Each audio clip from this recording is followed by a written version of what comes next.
آج بھی وہ دوست ان معاملات میں میری سپورٹ کرتے ہیں, جو کہ میرے ایکچول دوست یہاں پر مطلب جو میرے ساتھ رہتے تھے, جن کے ساتھ ہماری گیدرنگ ہوتی تھی. لیکن ماشاءاللہ اب نئے دوستوں کی بات کی تو سوشل میڈیا پہ ذوالفقار شف صاحب, اویس بھائی, آپ خود, اور عادل بھائی, شراز بھائی ہیں ہمارے, اور اسی طرح اخلاق بھائی ہیں, یعنی کہ ایک لمبی لسٹ ہے کہ اتنے زیادہ اور اتنے سنسیئر دوست اللہ تعالیٰ نے مجھے عنایت کیے کہ اب بھی اگر کہیں پر کوئی کمپنی کی, اصل میں سمجھتا ہوں کمپنی ہمیں چینج کر کے رکھ دیتی ہے. تو یہ جو خاص میری پہلے بھی اسی طرح کی کمپنی تھی, اور الحمدللہ سوشل میڈیا کے اوپر مزید وہ لوگ ملے جیسے کہ آپ ہیں جو ایکسپیرینس تھے, مجھ سے بھی زیادہ ایکسپیرینس تھے, اور پہلے سے وہ ان چیزوں کو دیکھ رہے تھے, اسلامو فوبس کو دیکھ رہے تھے. تو ان کے ساتھ جب ملاقات ہوئی ہے اور ہماری دوستی آگے بڑھی ہے اور ہماری گفتگو رہی, تو یقیناً یہ تمام دوست احباب جو ہیں, جن کا میں نام نہیں لے سکا, یہ تمام دوست احباب بہت مددگار ثابت ہوئے, اور میرے لیے بھی ایک بڑا حسین سا راستہ بن گیا ہے, بڑا خوبصورت راستہ بن گیا ماشاءاللہ. یعنی کہ وہ جو کمیاں تھیں, میں سمجھتا ہوں کہ ان کمیوں کو ان دوستوں کی محبتوں نے اور دوستوں کے کوآپریشن نے ان کمیوں کو ختم کر دیا. ماشاءاللہ ماشاءاللہ. آپ کے 3 فیوریٹ ٹاپکس پولیمکس میں؟ ہاں بالکل, آپ نے ٹاپکس پوچھے تو ٹاپک کے لحاظ سے تو ہندوازم آپ جانتے ہیں, سناتنی یا آریہ سماجی؟ دونوں. آریہ سماجی خیر کم ہی ہیں, ان کی تعداد تو بہت کم ہے, لیکن آریہ سماجی بھی اور دوسرے سناتنی بھی, زیادہ تر دوسرے سناتنی, کیونکہ ان کی تعداد جو ہے وہ آریہ سماجی ان کے نزدیک آٹے میں نمک کے برابر ہے. اس لیے تو, اور ریئل سناتنی دراصل آریہ سماجی ہیں بھی نہیں. تو میں بات کر رہا ہوں مورتی پوجک جو پرانوں کو ماننے والے, کتاب ہے ان کی پران, ان کو ماننے والے جو ہمارے سناتنی بھائی ہیں, وہ ٹاپک میرا بڑا فیوریٹ ہے. اس کے بعد بائبل مقدس, وہ جیوازم کے حوالے سے ہو یا کرسچینٹی کے حوالے سے ہو, اور اس کے بعد ایتھیزم. تو ان میں یہ ہے کہ الحمدللہ اللہ تعالیٰ کا جتنا بھی میں شکر ادا کروں اتنا کم ہے کہ یہ وہ ٹاپکس ہیں. حالانکہ اس میں بدھسٹ بھی آ سکتے ہیں, جینزم والے بھی آ سکتے ہیں اور آتے رہتے ہیں, ان سے بھی ہماری گفتگو رہتی ہے. لیکن فیوریٹ جو ہے کمپیریٹیو میں, یہ جو 3 آپ نے پوچھے, تو یہ 3 ٹاپکس ہیں, اور یہ 3 طرح کے اسلامو فوبز ہیں کہ اگر یہ سامنا ان کے ساتھ ہمارا ہو تو یقیناً ان کے ایک بار پسینے چھوٹ جاتے ہیں. کہ آپ کی ڈیبیٹس جیوز کے ساتھ بھی ہوتی ہیں, مطلب جوڈائزم کے ماننے والوں میں؟ جوڈائزم کے ماننے والے جو ہیں زیادہ تر تو ہمارے چینل پر نہیں ہیں, کیونکہ 2 دفعہ جو میرے نالج میں ہے کہ وہ اردو اسپیکنگ اور ہندی اسپیکنگ سرکلز میں ان کی موجودگی نہ ہونے کے برابر ہے. بالکل ایسے ہی. تو میں تھوڑا سا حیران ہوا تھا جب آپ نے کہا کہ جوڈائزم اور کرسچینٹی ان کے ساتھ, تو وہ میرے خیال میں آپ اولڈ ٹیسٹامنٹ اور نیو ٹیسٹامنٹ دونوں کو ملا کے بات کر رہے تھے اس وجہ سے, کیونکہ اولڈ ٹیسٹامنٹ ساری بکس تورات کو مانتے ہیں نا وہ. اور اس میں یہ کہ ایک یہودی تھے اور قابل یہودی تھے, ان کے ساتھ میری ڈیبیٹ ہو چکی ہے, ڈاکٹر نام مجھے ان کا اب یاد نہیں آ رہا, البتہ چینل کے اوپر ان کی اور میری ڈیبیٹس 2 سے 3 پڑی ہوئی ہیں. اچھا. اور الحمدللہ ثم الحمدللہ جتنے وہ کانفیڈنٹ تھے وہ جو, اور اسی برے طریقے سے وہ تسلیم کر کے گئے کہ ان کے پاس جو بائبل موجود ہے یا تورات موجود ہے وہ اس میں اب چینجنگز کر رہے ہیں, اس کو بدلنے کی ضرورت ہے. یہ بڑا انٹرسٹنگ میرے لیے بھی بات تھی کہ جب وہ آئے ہیں اور انہوں نے اسلام کے جہاد سسٹم کے اوپر اعتراض کیا, تو جب ان کے ساتھ بات ہوئی ڈیٹیل کے ساتھ کہ بھائی جہاد تو آپ میں بھی ہے, تو کہتے نہیں جی ہمارے اندر جہاد نہیں ہے. میں سمجھ گیا کہ وہ کس سینس میں کہہ رہے ہیں. میں جسٹ مختصر سا حوالہ دینا چاہتا ہوں اس کا, کیونکہ وہ بڑی انٹرسٹنگ گفتگو تھی. کہتا کہ ہمارے ہاں جہاد کا کانسیپٹ ہی نہیں ہے. دراصل وہاں پر لفظ جہاد موجود نہیں تھا, وہ اس چیز کی بات کر رہا تھا کہ ہمارے ہاں تو یہ لفظ ہی نہیں ہے. تو میں نے پھر ان سے پوچھا کہ ٹھیک ہے کہ جنگ کا کوئی اصول تو ہوگا نا, آپ نے جنگ کسی سے کرنی ہے تو کیوں کرنی ہے. پھر جب میں نے انہیں دکھایا کہ آپ کے جنگی اصولوں کے اندر اور آپ کی تورات کے اندر موجود جنگوں کے اندر آپ نے کس طرح سے بچوں کو مارا ہے, کس طرح سے خواتین کو مارا ہے, کس طرح سے جانوروں کو آپ نے مارا ہے, اور کس طرح سے آپ نے قتل و غارت گری کی ہے, جب وہ ساری چیزیں دکھائیں, اور ریزن کیا تھا کہ آپ کی قوم کچھ لڑکیوں کے پیچھے لگ گئی تھی, اس لیے آپ نے اس پوری قوم کے بچوں کو, بزرگوں کو اور مار ڈالا سب کو. صحیح. اس وقت اس کے پاس کوئی چارہ کار نہیں تھا, کیونکہ ان کی تعداد بھی جو مرے ہوئے تھے تورا کے مطابق ان کی تعداد بھی لاکھوں میں تھی. تو بڑا انٹرسٹنگ تھا. مطلب کہنے کا یہ کہ جو بھی وہ آئے ہیں اردو اسپیکنگ, جسٹ وہ ایک ہی تھے, آئے 4-5 دفعہ ہیں, لیکن ہر بار الحمدللہ ان کو جو ہے وہ منہ کی کھانی پڑی. اور اس میں سمجھتا ہوں کہ ہمارا کوئی کمال نہیں ہے, اصل میں اسلام نام ہی کمال کا ہے. ایسا ہی ہے, اصل چیز اسلام ہے. ہمارے پاس جو اسکیل ہے الحمدللہ ثم الحمدللہ وہ اتنا خوبصورت ہے کہ ہمیں کبھی اس طرح کی شرمندگی کا سامنا کرنا نہیں پڑا. وہ ہمارا کمال نہیں ہے, وہ اللہ کا فضل ہے اور اسلام کا کمال ہے. وہ قرآن پاک کی آیت ہے, آیت مبارکہ ہے, هو الذی ارسل, تو وہ میرے ذہن میں آ رہا ہے جب آپ یہ بول کہ اسلام دین ہی کمال بے شک کا ہے, تو اللہ نے بھیجا ہی دین اس لیے کہ باقی تمام ادیان پہ غالب ہو جائے. اور یہ ایک بہت ہی ایک رومینٹیسائزنگ بات ہے جی کہ آپ ایک جب پولیمکس میں جاتے ہیں آپ اس کو انجوائے بھی کریں. آپ کو سب سے پہلے آپ کو خود پتہ چلنا چاہیے کہ آپ کا دین کتنا خوبصورت ہے. ٹھیک ہے, ایک انتہائی رومانٹک آپ کے اندر وہ احساس جاگتا ہے. ٹھیک ہے, رومانٹک شاید صحیح لفظ میں استعمال نہیں کر رہا لیکن میرے ذہن میں بھی آ رہا ہے کہ کبھی کبھی آپ کے رونگٹے کھڑے ہو جاتے ہیں. بے شک. ٹھیک ہے, آپ کوئی بات کر رہے ہوتے ہیں تو ایک دم سے قرآن کریم کی آیت آپ کے دماغ میں آتی ہے کہ بالکل وہی بات ہو رہی ہوتی ہے. 1400 سال پہلے کی کتاب آج کے ہم ماحول میں بیٹھ کے کوئی بات کر رہے ہیں اس کے ساتھ بالکل کولیبریٹ کر جاتی ہے. بالکل. تو الحمدللہ علی نعمت الاسلام. بے شک. اچھا, اب ایک انتہائی کروشل سوال جو میں نے تیار کیا ہوا ہے آپ سے کرتے ہیں کہ آپ دیکھتے ہیں کہ پاکستان میں جی جی ہندوستان میں ہندوستان کے مسلم طبقے کی بات کر رہا ہوں, جی ویسٹ میں جی ایک رائزنگ ٹرینڈ ہے اپوسٹسی کا, مرتدین کا. ٹھیک ہے, جی جی بہت سارے لوگ دین چھوڑ کے مرتد ہو رہے ہیں اور وہ ایتھیزم کی طرف جا رہے ہیں. آپ کیا سمجھتے ہیں کہ اس کے پیچھے کیا کیا عوامل کار فرما ہیں اور کیا کیا چیزیں ہیں جن کو حکومت یا ہم لوگ اپنی ذاتی کیپیسٹی میں روک دیں؟ جی تو یا ہم کیا کریں جس سے اس بڑھتے ہوئے ٹرینڈ کو کی روک تھام کی جا سکے, سدباب کیا جا سکے؟ یہ بھی بہت اہم کوشچن ہے کہ ارتداد آپ کہہ رہے ہیں کہ ہمیں کہیں نہ کہیں وہ کسی نہ کسی صورت میں دیکھنے کو ملتا ہے. وہ یورپ میں دیکھ لیں, ایشیا میں دیکھ لیں, پاکستان میں دیکھ لیں, تو ہمیں کسی نہ کسی حد تک دیکھنے میں ملتا ہے. یہ ایک حقیقت ہے. لیکن ساتھ ہی ساتھ ہمیں یہ بھی پتہ ہونا چاہیے کہ یہ بھی ایک حقیقت ہے. آپ کسی مرتد کو اٹھا کے دیکھ لیں, کسی اپوسٹیٹ کو اٹھا کے دیکھ لیں, وہ دیکھیں کہ اس کی اپنی ریسرچ کیا ہے اسلام کے اوپر, وہ اسلام کے اوپر اعتراض کر کیا رہا ہے. آپ میرے پاس ایک لمبی لسٹ ہے کیونکہ میں ان کو جانتا ہوں. اگر میں ایک ایک بندے کا نام لے کے بتاؤں کہ اس نے اسلام چھوڑنے کی ریزن کیا بتائی تو آپ حیران ہو جائیں گے. اب مثال کے طور پر ایک ایتھیسٹ تھا, تو وہ کہتا ہے جی کہ میں نے اسلام اس لیے چھوڑ دیا. اب اندازہ لگائیں, میں یہ کہنا یہ چاہ رہا ہوں کہ اسلام سے انڈرسٹینڈنگ نہیں ہے. سب سے بڑی وجہ جو اسلام سے کوئی بندہ دور ہوتا ہے وہ کبھی اسلام کے قریب تھا ہی نہیں. صحیح. اس کے پاس اسلام کی انڈرسٹینڈنگ نام کی چیز تھی نہیں.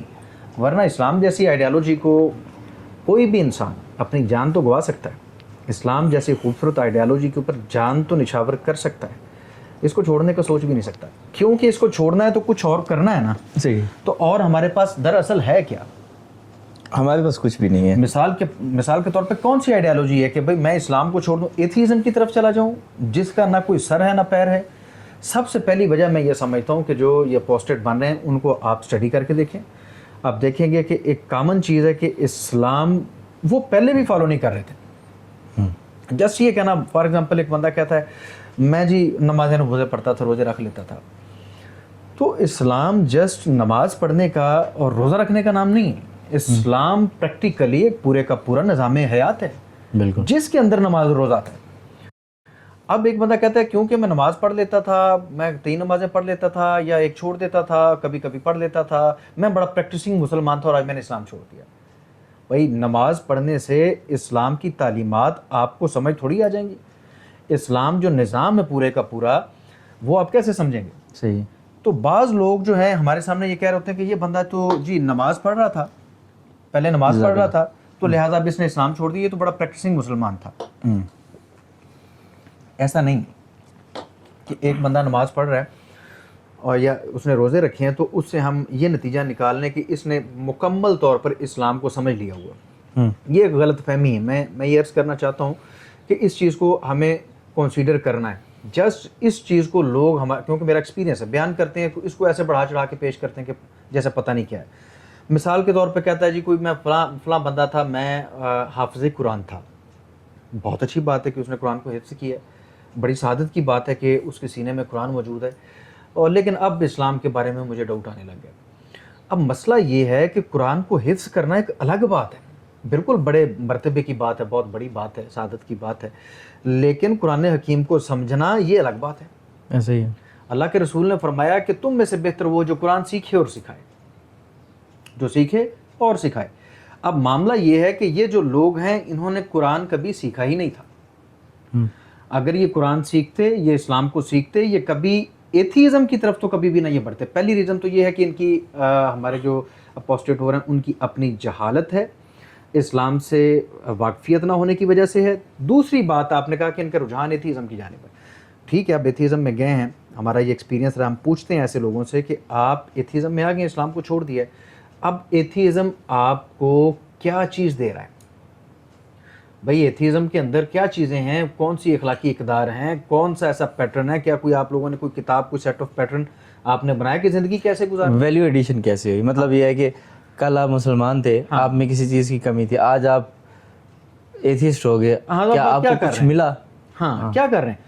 مثال کے طور پہ کوئی بندہ کہتا ہے کہ جی میں تو اب بہت اچھا ہو گیا ہوں, میں لوگوں کا ادب احترام کرنے لگا ہوں, تو وہ تو اسلام پہلے ہی کہہ رہا تھا. اسلام کہتا ہے کہ اپنے ماں باپ کو کے سامنے اف نہ کرو, تک نہ کرو, اور لوگوں کے ساتھ بھی احسان کرو, ان کے ساتھ اچھے سے پیش آؤ, والدین کے علاوہ بھی اوور آل سوسائٹی کے ساتھ.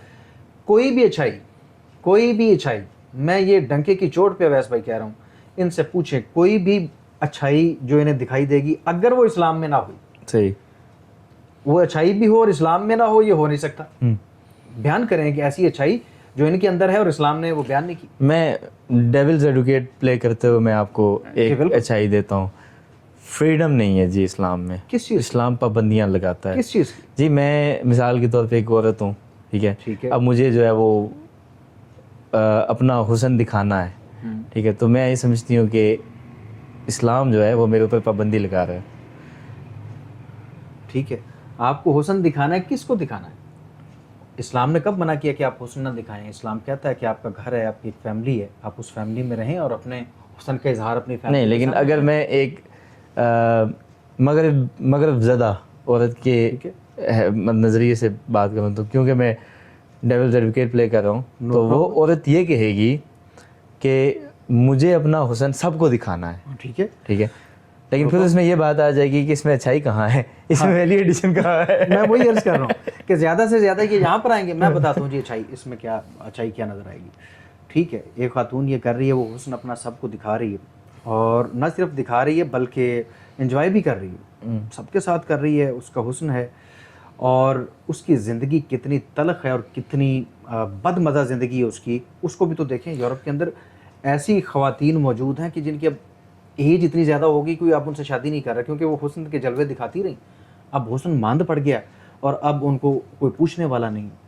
اس سے جو مسائل پیدا ہوئے اس خاتون کے لیے, اس اور جو فیملی سسٹم تباہ اور خراب ہوا ہے, حسن تو دکھا لیا لیکن وہ سنسیئرٹی کہاں سے لائی جائے؟ مثال کے طور پر آپ نے جیسے مثال دی, میں بھی عرض کروں گا کہ ایک مرد ہے, اس کے پاس چوائس ہے کہ باہر کیونکہ حسن کے جلوے دکھائے جا رہے ہیں اور بڑی فریڈم ہے, بڑی خواتین موجود ہیں اور وہ اڑتی پھر رہی ہیں ارد گرد, تو ایک آدمی ہے اس کے پاس پیسہ ہے اور اس کے اندر بھی وہ ڈیزائرز موجود ہیں, اور وہ چاہتا ہے کہ میں ان حسن کے جلووں سے تھوڑی دیر کے لیے اپنے آپ کو محظوظ کر لوں, تو وہ ان خواتین کے پاس جاتا ہے, بار بار جاتا ہے, لیکن اس کے اندر وہ سنسیئرٹی موجود ہوگی جو ہمارے اس کلچر کے اندر یا اسلام کے اندر ہے کہ ایک مرد جو اپنی بیوی کے لیے جان دے سکتا ہے.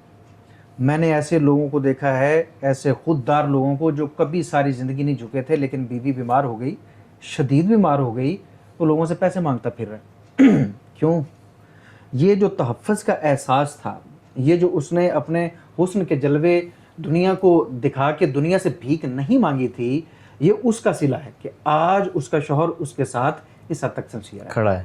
اور یہ میں کوئی مذاق نہیں کر رہا, یا یہ ہر بندے کی جو ہے آبزرویشن ہے کہ آپ دیکھیں گے, اپنی فیملیز میں دیکھیں گے, اپنے رشتہ داروں میں دیکھیں گے کہ لوگ سیکریفائس کرتے ہیں اپنی بیوی کے لیے, اور ایسی خاتون کے لیے جس کا مجھے پتا ہے کہ میں فار ایگزامپل کوئی بھی آدمی ہے, اس کو پتا ہے کہ میں آج رات اس کے ساتھ ہوں اور کل اس کے ساتھ نہیں ہوں گا, اور پرسوں میرے ساتھ وہ فلاں والی لڑکی ہوگی. اب اس رات اس لڑکی کے ساتھ اگر کوئی حادثہ پیش آ جاتا ہے تو اس شخص کی کیا مجبوری ہے کہ وہ اس کی جا کے اتنی اس کو اپنی بڑی ہوگی کہ مجھے نہ پولیس پکڑ لے, میں نہ پھنس جاؤں, میں نہ پھنس جاؤں. یہ تو جائے. ہاں, اسی کی جگہ پر اگر اس کی بیوی کو تکلیف ہو اور وہ کسی مسئلے میں پھنسی ہو تو ہم تو اس کو واجب سمجھتے ہیں کہ اس کو بچائیں تاکہ ہماری فیملی بکھر نہ جائے, ہماری فیملی سسٹم کو کوئی نقصان نہ پہنچے. تو یہ جو سنسیئرٹی ہے, یہ ساری چیزیں تو بیچ میں سے نکل جائیں گی. حسن کا جلوہ تو آپ نے دکھا دیا, اور یہ حسن کا جلوہ آپ کو کب تک پروٹیکٹ کر سکتا ہے؟ پروٹیکشن کہاں ہے؟ جب تک حسن ہے. ہاں, تو پروٹیکشن تو ختم ہو جائے گی, اور حسن کی موجودگی میں بھی پروٹیکشن نہیں ہے. بھائی آپ کا بوائے فرینڈ کیا ضرورت پڑی, اس کو ایک اور گرل فرینڈ مل جائے گی, اس نے آپ کے حسن کا جلوہ دیکھ لیا ہوگا. تو اب وہ کیوں آپ کے ساتھ سنسیئرٹی کے ساتھ زندگی گزارے گا؟ اور یہ آپ یورپ پورے کے اندر دیکھ سکتے ہیں. میں آپ کو اپنا ایک ذاتی جو ہے میرا ایک مکالمہ ہوا, میرے ایک دوست تھے, غیر مسلم دوست سے, جی, تو اس کے ساتھ جب میری شادی ہوئی تو میں واپس گیا. جی, وہاں پہ ایک دوست اس نے میرے ساتھ آ کے پوچھا, میں نے شادی وغیرہ کی تصویریں دکھائیں اپنی گیدرنگ کی, ولیمے کی, تو وہ بڑا اس سے فیسینیٹ ہوا. اس نے کہا جی کہ زندگی تو تم لوگوں کی ہے. بے شک. میں حیران ہو گیا, میں نے کہا کیوں ایسے کیوں کہہ رہے ہو؟ تو کہتا ہے جی کہ دیکھو تمہیں شادی کرنی تھی, تم نے اپنے گھر والوں کو بتایا تمہاری شادی ہو گئی. ہاں, یہاں میں میری 5 گرل فرینڈز رہ چکی ہیں, لیکن میں کسی کے ساتھ شادی نہیں کر سکا, ایسے ہی ٹرسٹ نہیں کر سکتا. نہیں کر سکتا. یہ حسن کے وہ جلوے دکھانے کا یہ نتیجہ ہے. جی, یہ فریڈم یہاں تک آپ کو لے آتی ہے. تو یہ تو مصیبت ہے, یہ فریڈم نہیں ہے. میں تو اس کو مصیبت سمجھتا ہوں, وبال سمجھتا ہوں سوسائٹی کے لیے اور خود ایسی خواتین کے لیے کہ وہ سیکیور نہیں رہیں گے.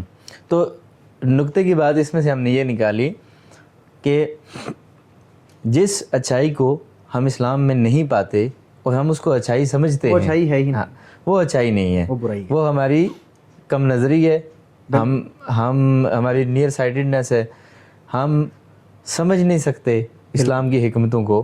بے شک. جیسے آج کل یہ LGBT کا جو سین ہے, ٹھیک ہے, اب اس میں دیکھیں کہ نسلیں ختم ہو جاتی ہیں. کوئی ایسا گیز کا جوڑا نہیں ہوگا جو آج سے 100 سال بعد زندہ ہو, ٹھیک ہے, اس کی نسل زندہ ہو, ختم. بے شک ایسا ہی ہے. ٹھیک ہے. تو اس میں ایک چیز اور عرض کرنا چاہوں گا, کیونکہ آپ نے ریزنز پوچھی تھیں. ایک تو یہ ریزن ہے کہ میں نے عرض کی کہ جو ارتداد کی طرف جا رہے ہیں لوگ, اصل میں کرسچینٹی, ہندوازم, جینزم, یہ جتنی آئیڈیالوجیز تھیں, ایتھیزم کے سامنے یہ ریت کی دیوار ثابت ہوئی ہیں, کیونکہ ان میں کچھ تھا نہیں. تو اب مسلمان بھی یہ دیکھ رہے ہیں کہ اتنی تعداد میں لوگوں نے آ کر اپنے اپنے مذہبوں کو کیوں چھوڑ دیا. وہ اسلام کے اوپر ریسرچ کرنے کی بجائے اور ایتھیزم کو ریسرچ کرنے کی بجائے وہ فیشن میں آ کے وہ لوگ جا رہے ہیں. اس میں کچھ لوگ جا رہے ہیں.